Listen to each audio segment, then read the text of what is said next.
Legenda Anak Durhaka, menelusuri kisah Malin Kundang.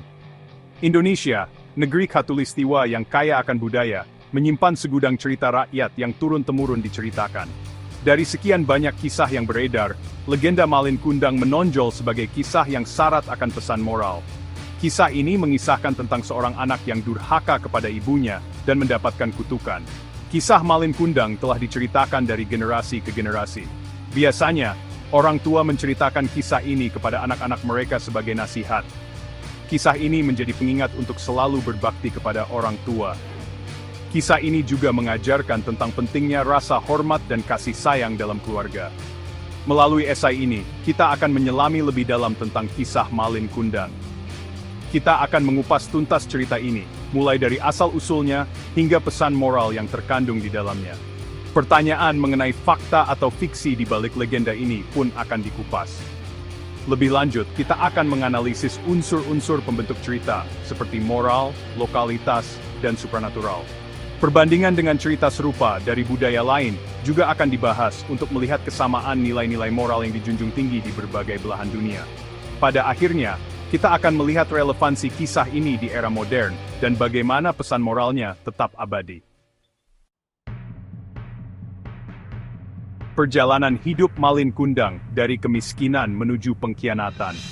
Malin Kundang adalah seorang anak laki-laki yang hidup dalam kemiskinan bersama ibunya. Ia memiliki tekad yang kuat untuk mengubah nasib. Malin kemudian memutuskan untuk merantau mencari kehidupan yang lebih baik. Setelah bertahun-tahun mengarungi lautan, Malin berhasil menjadi saudagar kaya raya. Ia memiliki kapal besar dan awak kapal yang banyak. Dalam perjalanan pulangnya, kapal Malin berlabuh di sebuah desa. Tanpa disangka, desa tersebut adalah kampung halamannya.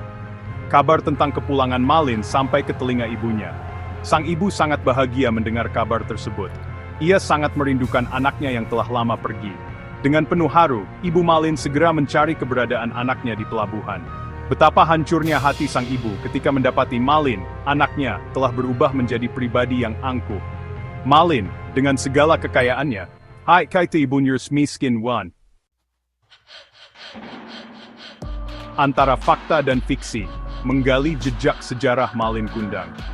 Kisah Malin Kundang telah menjadi legenda yang melekat di benak masyarakat Indonesia. Namun, pertanyaan mengenai kebenaran kisah ini masih menjadi misteri. Beberapa ahli sejarah berpendapat bahwa kisah Malin Kundang hanyalah cerita fiktif. Tidak ada bukti sejarah yang kuat untuk mendukung keberadaan Malin Kundang. Namun, beberapa masyarakat percaya bahwa kisah ini benar-benar terjadi. Mereka meyakini bahwa kisah ini merupakan bentuk kearifan lokal untuk mengajarkan nilai-nilai moral. Hingga saat ini, belum ada bukti arkeologis atau catatan sejarah yang dapat membuktikan keberadaan Malin Kundang. Kisah ini lebih banyak diwariskan secara lisan dari generasi ke generasi. Meskipun belum ada kepastian mengenai fakta di balik legenda ini, kisah Malin Kundang tetap memiliki nilai moral yang tinggi. Pesan tentang pentingnya berbakti kepada orang tua tetap relevan hingga kini. Mitos atau dongeng mengkategorikan kisah Malin Kundang. Kisah Malin Kundang seringkali disebut sebagai mitos atau dongeng. Untuk memahami lebih lanjut, mari kita bedah perbedaan antara keduanya. Mitos biasanya berkaitan dengan kepercayaan terhadap hal-hal supranatural. Mitos seringkali melibatkan dewa-dewi atau makhluk gaib. Sementara itu, dongeng lebih bersifat fiktif dan menghibur. Dongeng biasanya menceritakan tentang kisah-kisah ajaib yang tidak harus dipercaya kebenarannya. Melihat ciri-ciri tersebut, kisah Malin Kundang lebih tepat dikategorikan sebagai dongeng. Meskipun terdapat unsur supranatural dalam kisah ini, yaitu kutukan yang diberikan kepada Malin, fokus cerita lebih kepada pesan moral tentang berbakti kepada orang tua.